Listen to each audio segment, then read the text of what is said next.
Hi.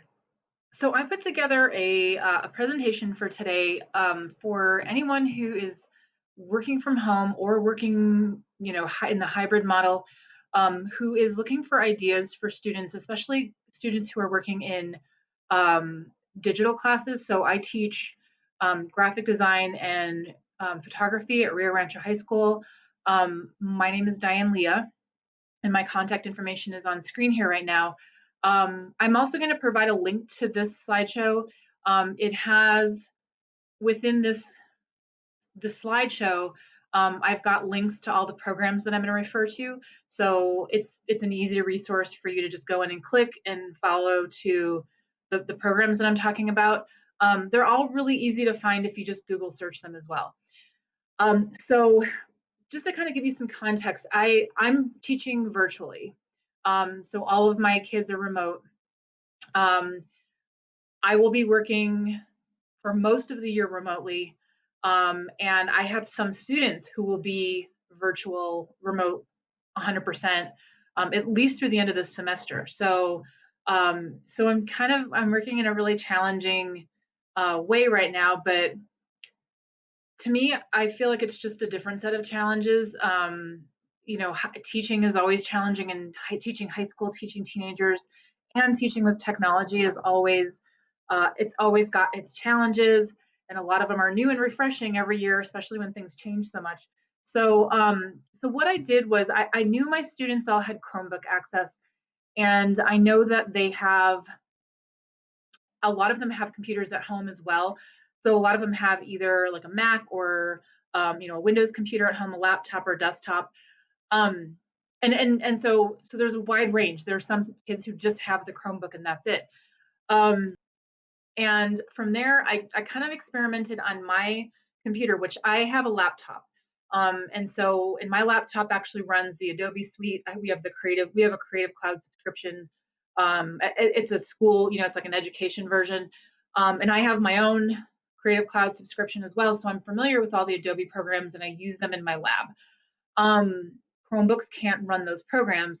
And even kids who have computers can't get copies of those. They can't just download the programs because it's a school license. So I was faced with the idea of basically just having to use online apps, which more and more of them are popping up. And they're actually, I believe I've seen some improvements in a lot of them. I think since there's so many people using them, a lot of them are getting new paid users. So like most of the sites that I'm going to show you have a premium option where you can purchase the software, um, purchase a subscription. And I think now they're improving, even some of their basic programs. So I'm seeing an increase in quality of freeware, web-based programs that kids can use. Um, so I'm going to start with, there's basically two things that I teach. Photography, we work with photos, right? So those are pixel-based images. So that's a raster type of image when your image is created using pixels of color. Um, and then in graphic art, we start off in our intro or our basic level, our level one, we work with vector graphics. So again, I have semester long classes, so we don't have a lot of time. I really don't I don't try to introduce both in the same semester. So semester one is vector graphics, which are, if you don't know the difference, just do a quick search for vector versus raster graphics. They're basically the two ways that a computer can create an image. Vectors are mathematical formulas that are used to remember all of your artwork and where it's located. And vectors are scalable. They're changeable, editable, scalable. They're scalable to any size and they'll retain their quality, unlike pixel-based images. Pixel-based images really can't be increased in size very much before you see a degradation in the image quality. So that's one of the first things I teach the kids is it's always good to know how to do both kinds of things, both raster and vector graphics, and know when it's best and most appropriate for what you're doing. Things like a logo or things with a lot of text would be probably better suited for a vector program. So the first few programs that I'm going to talk about are vector-based. And that's where we've been pretty much most of the semester with my graphic art class. My photo class is just starting to do some editing of their images, so we're starting to work with a few programs as well. So the first program on the slideshow here is Gravit. What I did is I just put like a quick bullet list together. I need to kind of double check some of these. I'm recording this video a couple of weeks before the conference, and so I'm going to double check all my facts here and make sure they're correct. But most of this should be pretty true. I've used Gravit quite a bit, and I've used the next program, Vector. It's again free to use, web-based. You can log in with a Google account or your email account, and your work is saved to cloud storage, and then you can download different types. You have lots of different options. So SVG is scalable vector graphic. PNG and JPEG are both pixel-based graphics, but you can use JPEGs for publishing, like on social media or the web. PNGs are good because you can use those in, you can also use those on the web, but they have transparent backgrounds. So you could use them if you say design a logo, you could then upload that logo to a program where you create maybe some kind of an asset for maybe a post to Instagram. So later on, I'm going to show you a program called Adobe Spark. And I've actually had my kids upload their logo designs from Illustrator in the past, and I've had them create a logo with a background, and I have them add text and stuff in Adobe Spark. So there's lots of options of ways you can download files. Video and text tutorials, there's lots of stuff online. In fact, for all of these programs, just do searches for like name of the program and maybe like instructional or how to, or you can find lots of people who are sharing what they're doing in these programs. They're posting stuff to YouTube. There's lots of online teacher groups where lots of examples of how these programs have been used can be found. This is a link to the app, so I'm going to pop over to that Gravit tab, which is this. So Gravit, I think, is one of the, it seems to me like it's the favorite vector design program of a lot of people who do vector art. You can do your own work. So like I drew these shapes. This is a moon. I actually drew this using 2 circles. You can see it here. It actually still shows you the original shape that was there. I drew 2 circles. And then there is, when you have a couple of independent shapes, just like with Illustrator, you have options to combine them to, in Illustrator, it's the shape builder tool. So, but here you have an option. It'll give you a menu of options to subtract. So you can subtract one shape from another. You can cut out shapes that overlap. You can overlap 2 shapes and keep the shape where they overlap. There's all kinds of like image or shape editing options. There is a pen tool. Of course, if you scroll over these tools, they also give you little tool tips. Okay, so it says click and drag to create a starting point, hold shift to constrain to a 45-degree angle, hold D to deselect the tool, and then it also shows you in this little video. This is kind of nice about this program. It shows you how to draw curve lines. So a lot of kids who haven't had any experience drawing in a vector program, this is good for them to watch, along with some little shortcuts and things. But there are several different tools here for drawing. There's a freehand tool as well. I have not found a web-based vector program that has a pencil tool that works as well as the one in Photoshop. I mean, in Illustrator, but and all these cases you get what you pay for, right? So it's freeware. It does have some limitations. So you can see here another little demo on how to work with this tool. And I like that because my kids then, they can see when they scroll over a tool how to use it. And then that way, with me not there with them in the same room, they can figure some stuff out for themselves. So there are a bunch of assets that are pre-made as well. So like shapes is pretty straightforward.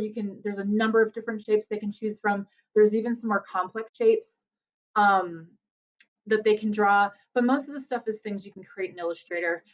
There are things like emojis and stickers and stuff like that. So, you may want to, when you're giving kids instructions on how to use this, if you want to play around and have some fun with it, they can use those. But if you're trying to have them create original work, you may want them to limit them and say you can use your tools up here, but don't use any of the pre-made assets.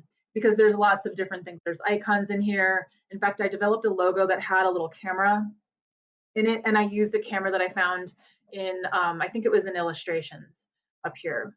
Yeah, so you can see there's lots of different things. You can do a search. So there are some cheats, some pre-made assets in this program. So really just kind of like set your own parameters for assignments when you give kids this program. When you go to file here, you can do things like This is where you can download your file. It says quickly export a PDF at 300 pixels per inch. You can export as different file types. So this is where you would go instead of saving, or instead of downloading, you would choose, PNG or JPEG or SVG. Now SVGs can be used in other programs. So you could save an SVG and use another vector art program to edit this file further. So lots of options of ways you can export your work. I believe when you do that, let me check really quick. If I were to export this as, like, let's say a PNG, I think it has to be saved to your local computer. Yeah, so it'll ask you where you want to save it to. So you'd have to either save it to a local storage, or if the kids are using Chromebooks, this is the nice thing about Chromebooks. Not our kids on the computers at school don't have access to their Google Drive. I do. Our IT people gave teacher access to Google Drive directly from programs that we're working with, but the kids don't have that. So they can actually choose Google Drive as a local storage on their computer. It's not, it's cloud storage, but the shortcut will be there when they go to save something. So that's kind of nice. So they can save stuff directly into their Google Drive from on a Chromebook, or they can just save it to their desktop. And then if they're using a laptop, they just could copy that SVG or PNG file into Google Drive. Okay, so that's a quick overview of Gravit. It does have, there's lots of other functions to it.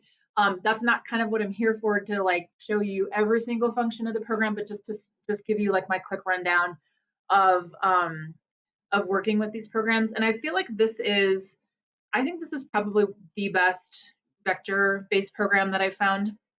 The next one that I've used with my students, I've actually not used Gravit because my district just recently unblocked it. It used to be blocked. They had some issues with the settings that Gravit uses.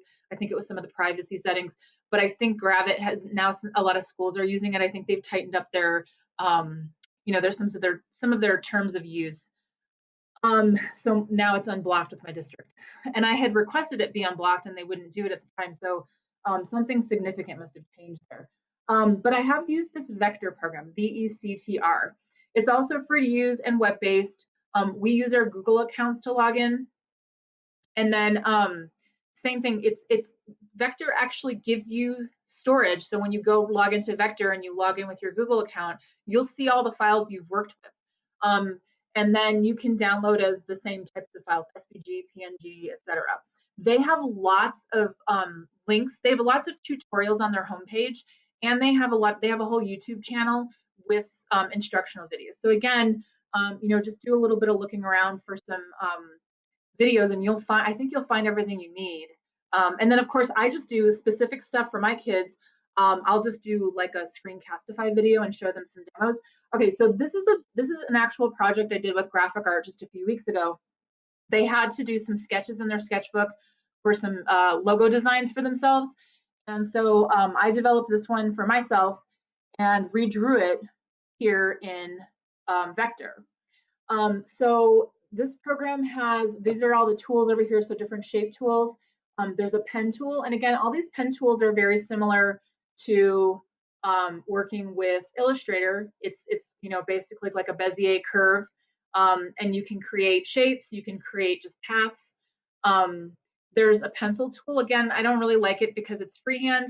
My kids don't have mice either, so they would have to draw with their tiny little mouse pad that's on their Chromebooks. So I encourage them to practice with the pen tool and get to use it, because I think that'll get them more accurate drawings. But the pencil tool doesn't have the kinds of settings in Illustrator. You can double click on it and you can set the sensitivity and how accurate it draws. It doesn't really have that in any of these programs. So, again, it's one of the limitations of a freeware program, but I think it's nice that they all have a similar pen tool. You can add text. You can even upload images, but all of these programs, you can use images with scalable vector graphic files, just like you can with Illustrator.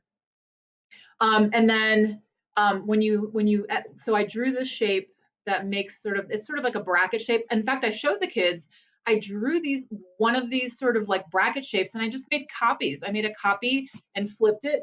So you can do the same thing in this program. If you create, let's say I draw couple of circles I'll just draw one circle and then I'll copy and paste it. I just use my keyboard shortcuts to copy and paste. It has smart guides, right, to guide your, yeah, like these two circles are lined up and I can see it there. When I have one object selected, it gives me the option to flip things. So like if I were to have this selected, I could flip it vertically or horizontally, which is nice, and it gives you a little preview when you scroll over.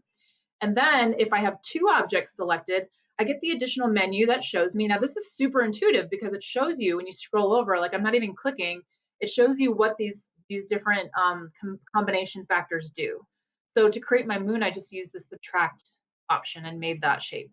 So I showed the kids that a lot of them really got into using, you know, combining shapes, subtracting one shape from another. They really did kind of practice using that quite a bit. And then you just use delete to delete stuff if you want to get rid of things that are on your document that you don't want. So there's lots of, again, this is pretty intuitive if you play around with it a little bit. It does have layers. This kind of works like a history palette, they're not called panel, they're called panels now, not palettes. You can delete or you can even like hide parts of the image. So it works kind of like a layers panel, but you can also go back and delete things. So this shows me everything I've done. To export, you go here to export, and it's the same thing. You can export, oh, and by the way, you can do multiple pages. So I actually have another page here where I made another version of my logo. I can just export one page or parts of a page, like a selection. And then here's your options for different file types. Okay, SVG, PNG, JPEG. You can also share links, but I haven't used that feature. Yeah, I haven't used it yet, so I'm not sure how well it works.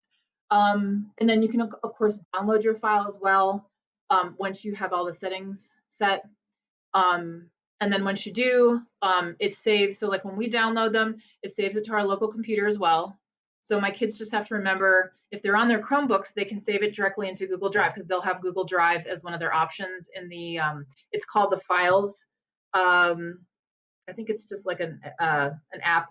They'll have, you know, desktop, and they'll have downloads and all that, but then they'll have Google Drive. Or if they're using just a laptop, I have to remind them, okay, save it to your downloads folder and then just make sure to copy it up to Google Drive. Okay. This one's called UI Draw. So it's a little awkward, UI Draw. But it's just another freeware program. I discovered it while I was looking for an alternative to Gravit. I found Vector and I found this UI Draw.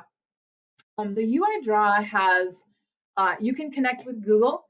You can log in with your Google account. And the nice thing is you can actually connect to your Google Drive. So you can save stuff directly to Google Drive from this program. So that's kind of nice. But otherwise, it has all the same features as some of the other programs do. It also has a logo creator and a painter app. So there's a few other apps that I haven't used. So on the homepage, it'll say, like on the link that I provided for you, it'll say drawing, painting, and then logo design. So you just click on the drawing app. And I always go with the free version. It just says proceed for free. All right, so I drew this little, little owl here, and it's the same. It's scalable vector graphics. So I've got different shapes that make up my design, right? This one I added a few features, like I added a drop shadow. I'm trying to remember where, oh, there it is. So there's an inner shadow on it. It's kind of pinkish. And so I can kind of set that. I think all of these have some of those same features. Like you can do gradients, you can do drop shadows and things like that. You can change the fill. So when you have an object selected, you can choose fill and stroke. Some of them just call it different names. Like it's always fill and stroke, but they have slightly different names. If you don't want to stroke, you just uncheck it. But if you do, when you check it off, you get all the options for stroke. And this is all very similar to Illustrator. I actually really like this program. There's a few things. It also has the add, subtract, all of these like image object combination options, and flipping, horizontally and vertical. This is forward and reverse and stuff, backward. This is to change how things appear in your artwork, so that like one shape can be behind or in front of another. So they all seem to have those features. And so this little like thought bubble thingy though was one of the pre-made assets. I think it's a shape. no, that's the gear. I don't recall exactly where I found it. It's somewhere. They do have some pre-made assets, but not like Gravit. I think has the most of all of these. Um, and then keyboard shortcuts work like copy and paste, Control V, Control C, and Control V, um, Control Z, undo, Control X to cut. So you can use all your keyboard shortcuts. Um, so I mean, this one I don't really have much more to say. It does do the same thing. You can save locally. You can export, and same thing, you can export with different file type options. So down here it says PNG, entire canvas, all objects, or just selected objects. So you can have the JPEG is one of the options. When you have, yeah, it looks like just those two, um, JPEG and PNG. Um, this one, I think you can do an SVG. I think you have to save it though to get the SVG option. So, so there's a few different options there. So again, I believe there's a bunch of tutorials for this program as well. I've seen a bunch of these on YouTube.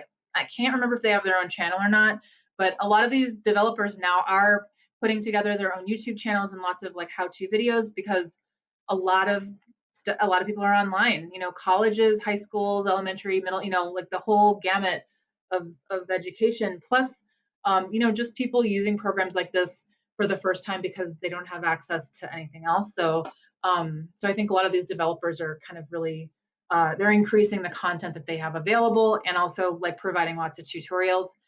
So this UI draw is again, I like it. I like this a lot. I think probably this one and Gravit are my favorites.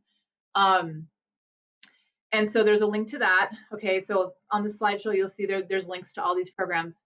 The last one that I'm going to talk about, um, yeah, this is the last vector program, is Google Drawings. And I didn't even realize this existed until somebody shared a project on one of the Facebook groups where they had done some vector portraits with this with Google Draw. So this one's probably one of the most accessible. So this it's again free to use, of course. It's web based. You just go into your Google Drive and go to New, the little New button, and then you can actually choose a Google drawing. So I don't have my Google Drive open right now, but you know that's I mean I think everybody knows how to do that. Um, and then it saves directly into your drive. It makes a scalable vector graphic out of the things you draw, so you can download as different file type options. Um, oh, this is one thing here. I copied and pasted the last slide, so it doesn't have. And I also this is where I'm gonna like live edit my stuff. There doesn't need to be a link because everybody knows just go to Drive, use Drive to open a file up, right? Okay, so let's hop over there to my tab for Google Drive or for Google Draw. So I opened Google Drive and I went to New, and then it gives you the list of options for new types of files, and you go to More, I think it is, and when you click on More, you'll see Google Drawings. So what I did, it opened up this canvas for me, and then I imported this photograph. So I went to Insert, Image, and of course you can go image from computer, or you can upload something from Drive or Google Photos, or you can even take a picture with your camera. And so I uploaded this from Google Drive, and then I cropped it because when you have an image selected, you can crop images. So there's the original photo. It shows you when I click the crop button, the original photo, and then my cropped version. So what I did is I used a couple different tools to create two different examples here. So there's some petals here that I drew using a tool. It's under the, oops, I'm sorry, over here. It's under, it's like right next to the selection arrow. You have a bunch of line drawing tools. It's this polyline. When you use that or the curve tool, it can create shapes for you that you can then fill in. So the polyline, the only shortcoming I see with the polyline tool is it only draws straight line segments. So you have to draw a lot of little line segments. And then sometimes it deselects like that, you know, I don't know, accidentally. So it does take a little bit of practice to use it, but you do have to create lots of line segments, and see how it did that to me again. So it does that. I might just be clicking a little too fast. But you can draw, like if I click on this, you can see I drew this flower petal. Okay, and it has a little bit more of an organic shape. It's not quite so, you know, this is organic too, but it has a little more geometric feel to it. This, you can draw a little bit more accurately in, you know, when you're kind of copying from an image. So I drew a couple of petals here. You can then change the color. If you click on fill color, you can go to custom, and it saves your custom colors here too. So this is the yellow that I mixed. But if you click on custom, you basically have a little color slider where you can go in and pick, you know, tints and shades if you want to do tints and shades of the same color. And then when you hit OK, it fills it with that color, and then it saves it to your custom colors down here. So you can repeat the same colors in your drawings. Anyway, so I kind of like this because, you know, it's pretty simple. The kids just need to know how to move things around using that selection tool, and they probably just need to practice a little bit with that polyline tool. The curve tool can create shapes like these. So I drew one petal shape, like I'm creating a little bit more of a generic looking drawing and not quite as accurate. This is a little more accurate, right? Where every petal has its own little kind of shape to it. I created one petal. So what you do is you click, and then as you create additional lines, it creates curved segments. So you can see how it's going to curve. So this is basically how I created this petal. And then when you go back to the beginning, it closes it up into a shape. And then you can do the same thing. You can change the color. You can even change the outline. I tend to take away outlines on things. Outlines tend to look more flat. And then what I did was I just created copies. So I took one petal, copied and pasted it, and then just used the little rotate function to start creating my radial design here. So, you know, there's all kinds of, like, again, a lot of people are starting to use these apps. So if you're looking for project ideas or even just some like how-tos, if you look up videos for Google Drawings, I'm sure you'll find some ideas out there. I've already seen, there's been some teachers who've shared some of the projects they've given to kids. And like I said, I've seen a few portraits where they do kind of like, you know, just drawing all kinds of shadow and highlight contours on the face and then coloring them in. So I've seen some really cool things done with drawings. And then when you export, on this one, you go to the download menu, and this is where you can download an SVG. So you could do a drawing in Google Drawings, export the SVG. If you're back in the classroom, if your kids are like working on this at home, when they're in the classroom, if they have access to Illustrator, they could work on this in Illustrator and maybe go back in and kind of refine some of their shapes. So that's the nice thing about all these programs, is if you can save an SVG can be opened by a program like Illustrator. So if they do of course a JPEG or a PNG, those will become pixel-based images, right? A PDF, of course, I think a PDF you could then go in and edit in Illustrator as well. I think I haven't tried that yet. And you should be able to, but you know, it might be a little different when you're saving it from a program like this. Okay, so that's my overview of vector-based programs. So when it comes to raster programs, which would be if you're doing photo editing, or if you're wanting the kids to do more painterly type images like you would with Photoshop, this has by far been, I think, the most popular program that's been mentioned by people. It's Photopea. And to me, when I used it, the interface is so much like Photoshop. It's a little like scary how well they replicated it. And I know there's others there. I know that a lot of people, like there's a bunch of other programs that people like and prefer.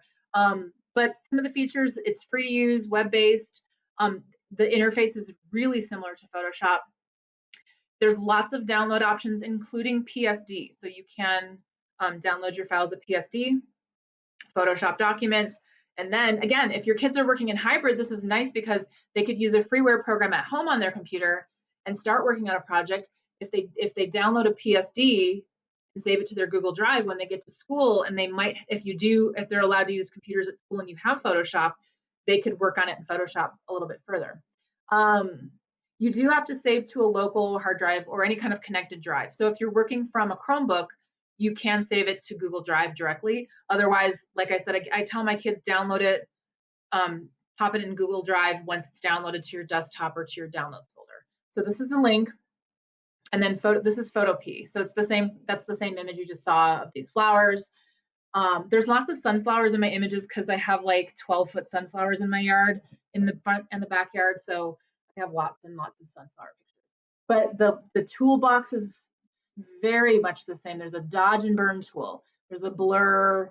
If you click and hold, it pops out additional tools. So like this is so Photoshop. Um, and it's got the hand tool to scroll. It's got the zoom tool. From what I can tell, it uses the same shortcuts. You hold Alt to zoom out, and then you click to zoom in, right? And it even uses, if you control minus, it uses the same shortcuts, the keyboard shortcuts as well. And then it's got image editing, like it has the adjustments menu just like Photoshop does. It has like a lot of the same adjustments. It has layers. You can add adjustment layers like you can in Photoshop. So if you're looking for an experience that's pretty close to Photoshop, this would be it. So when they go to save, again, file, and then you can save as a PSD or you can export it as another type of file. You can even export SVGs. If they're doing something where they have a photo, maybe they're adding text, that could then be edited in Illustrator. So SVG is that sort of generic vector file format, but you have lots of different file format options. So that's Photo P in a nutshell, but I've been using an Adobe app. I've been using the Lightroom app with my kids just to do really basic editing. But if we're gonna get into doing anything, like in my advanced classes, when we start to do maybe adding text or doing other, like maybe doing collages and stuff, we'll probably move over to Photo P. Okay, so then the next one is Pixlr. Pixlr is it's a simpler interface. I find it's very similar to Adobe Lightroom, you know, the way that it's set up. It has a lot of filters so that it's very similar to like Instagram or to their phone apps.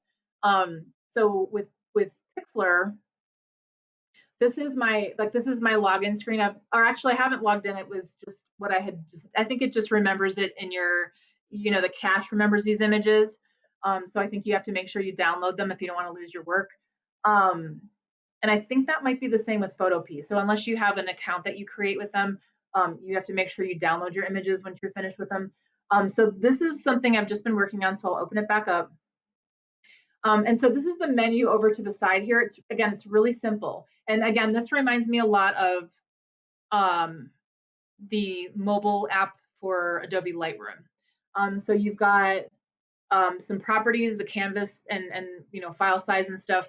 You can scale and rotate and stuff from there. So yeah, you can flip images. This is this is an arrange. I only have one image on here, so I don't have layers and stuff, but it's to arrange and move things. So there's another crop and straighten option here.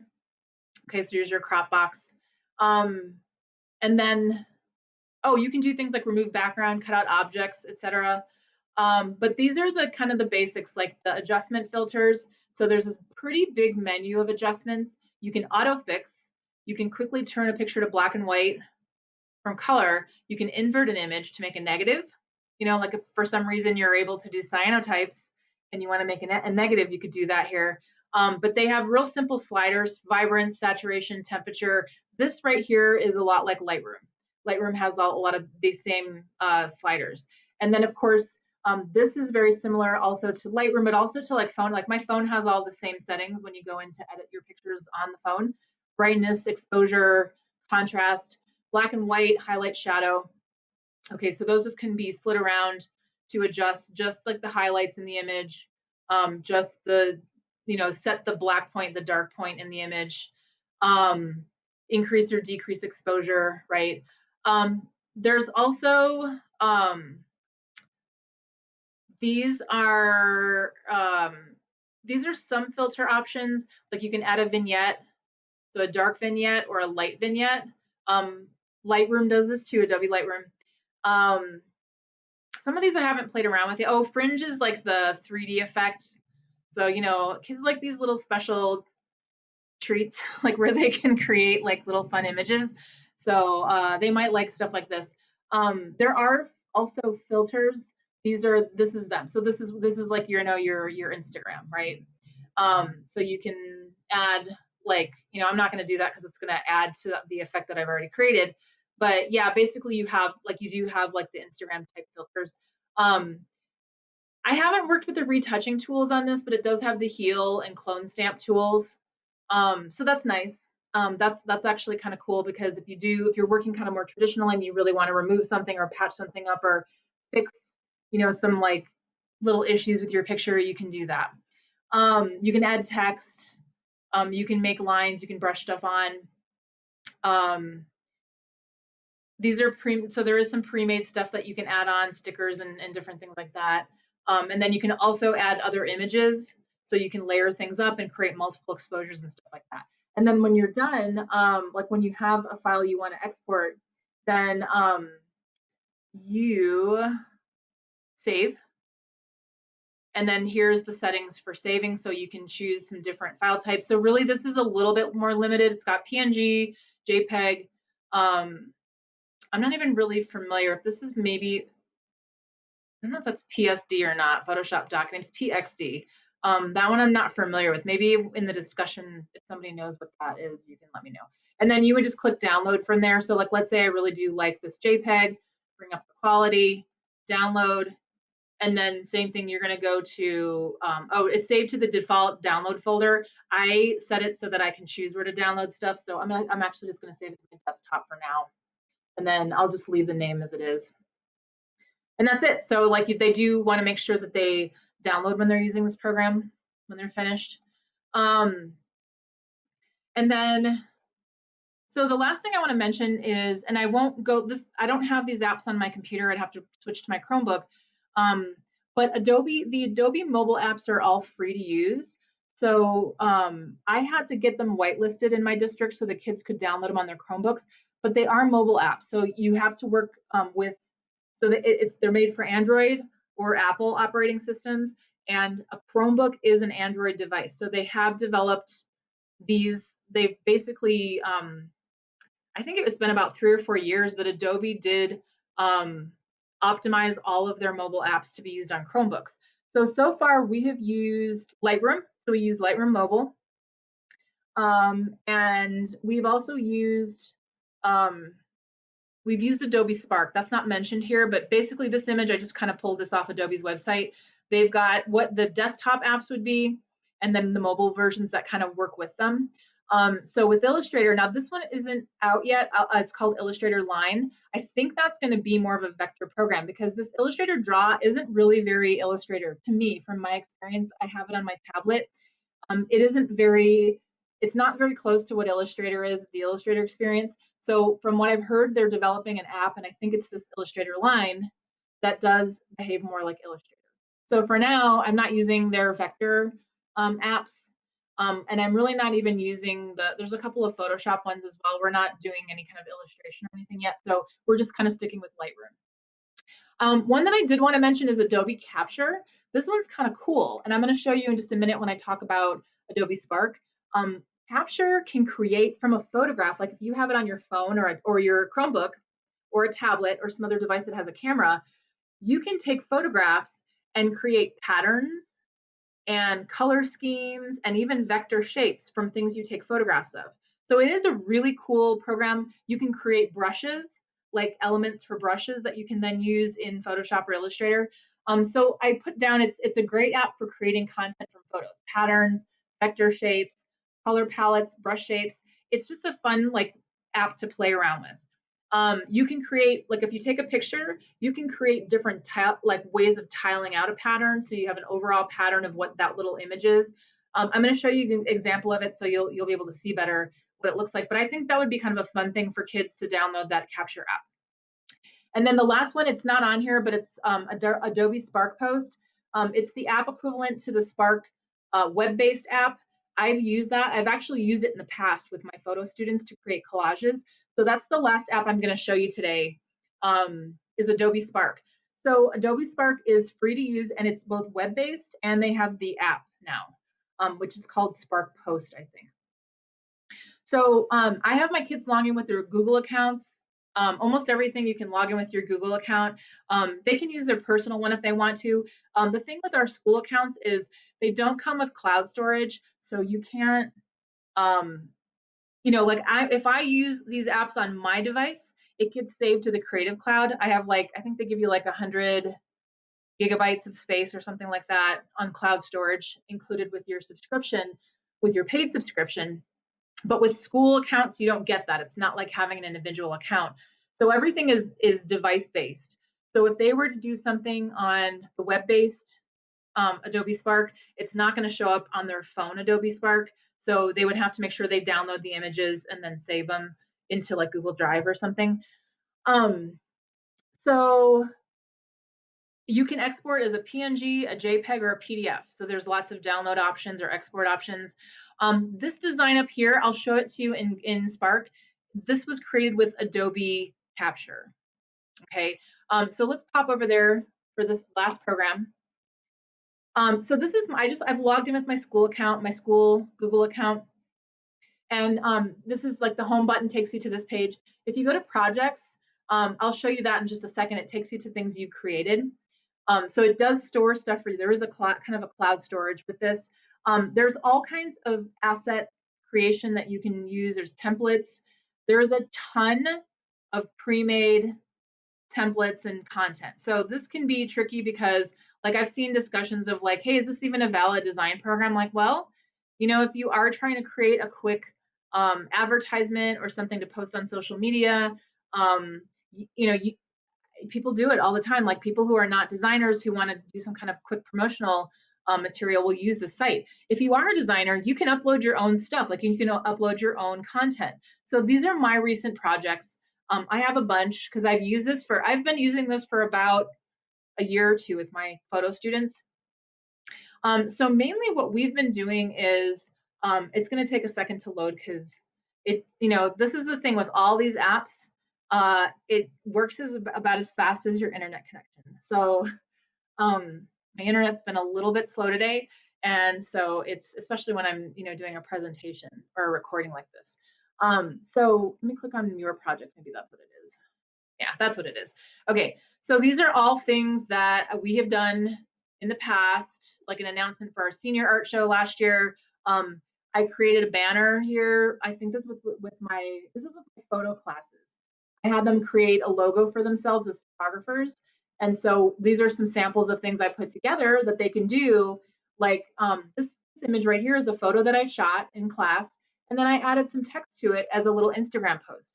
So I feel like this is helpful to them because if they do want to go out and do something creative, they now know how to put together things that they can use to promote their work.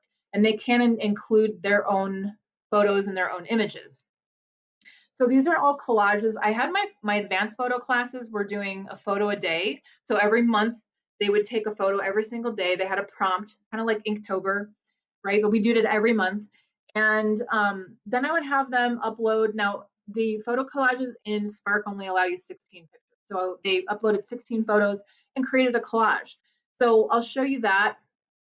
And then the logo that I uploaded here, this was created, this little like camera with the owl face, that was created in Adobe Illustrator. And from Adobe Illustrator, we exported them as PNGs and uploaded them to Spark so that we could put them on a background. So like on this Facebook cover image, I put my logo and the name of my business, and then I put a photograph that I had taken in class. That was one of our photo projects. It's like a portrait with a flower mixed together. It's like a double exposure. I layered that all together in Adobe Spark. So there you go. You can use your own content, and I like to show the kids how to do that, how they can add their own content. Okay, so I want to show you this project because this is my Adobe Capture image. And what I did is I just imported that photograph from Adobe Capture. So I think I had to download it to my drive, my Google Drive. And there you go. All this was Adobe Capture's pattern maker, and it was one of my sunflowers. And I kind of got close enough to kind of crop most of the background out. And it did you can choose from different design patterns, and it repeats the photo for you. It tiles it for you. So it created this pattern for me, and then I just put the word sunshine across the middle. So it's just sort of like a little meme, image or whatever you want to call it. There's options over here to add photos, text, icons. They have some pre-made stuff. Some of this is premium content, so some of the stuff you can't use. I think logo is a premium content thing, but it'll tell you if it's premium. You can choose from different templates if you want to use their templates. So you can open up, like I've actually been using a couple templates for my sister. She's been sending me pictures of her kids, of her baby and her 2-year-old.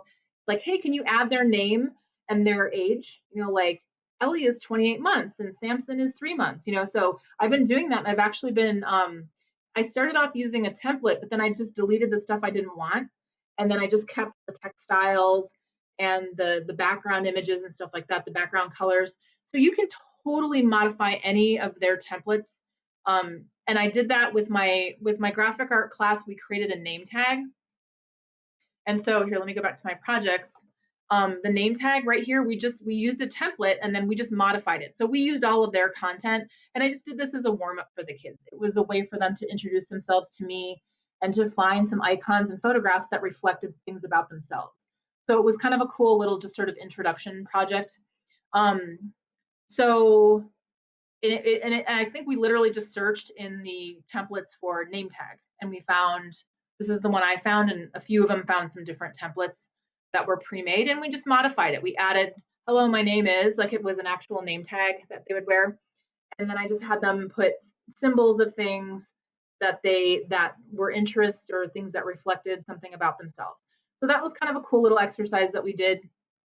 It's not original, but it was just a fun way for them to make introductions and then to just kind of learn how to navigate the program.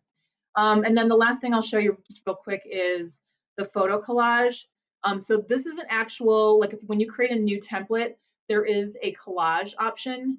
So you can use that and you can upload your own photos. So that was one of the first, that was actually the first photo assignment I gave my kids. I gave them a scavenger hunt, a list of photos to find, and they had to upload them to Spark Post, and then they had to create a collage. And it was stuff like, your favorite food, something that makes you happy. So it was like a personal scavenger hunt. So this one's mine. And so I've got a bunch of photos, mostly from the summer, and some of them are from previous years. This one clearly, the sidewalks when I was visiting my family. I wasn't visiting, I was helping take care of my mom in the hospital after she got out of the hospital. I traveled to Chicago this summer, and the sidewalks in their neighborhood had these markers. They had spray painted, the hashtag 6 feet safe, XFT safe, and then the logo for the neighborhood association was on there. And so that was a photograph of that. This is an older one here at the beach. My sister's dog passed away a month after the baby was born. This is the baby here, his feet, and there's his smiley face. But Tyson passed away a month after Samson was born. So I added that in there as a little memorial to him, to our buddy. And just, it's just kind of a little memory of the summer. And of course, all my sunflowers and stuff. So the kids were able to do that. They were able to tell a story about themselves through photos. And we used the collage template in Adobe Spark to put together a photo collage of all those images. So that's it for this presentation. And so I know there's going to be Q&A at the end. So I would love to discuss anything else that you all know. I'll provide links. I'll provide a link to this slideshow. I think it'll be in the comments for this video, so that you can link to this and you can get just the basics, all these slides with the basic information about these programs. And then if you have anything to add, obviously, bring that up, and if you have questions, ask them. If you have additional programs that you would recommend, it's a never-ending search for things to use, and I think the more the better. So I'm trying not to give my kids too many options to overwhelm them, but I'm trying to, when it comes to doing a vector drawing, if all they can open on their Chromebooks is Adobe Drawings, let's use that, right? Or if they've got a laptop that can handle a little bit more stronger internet connection, try Gravit, or try something that has a few more options to it. So anyway, thanks for tuning in. Thanks for coming by, and I'm look forward to chatting with you all and talking about all of this stuff and everything else that you've kind of dug up as you all have explored options for your students. Have a good semester and a good year, and stay safe.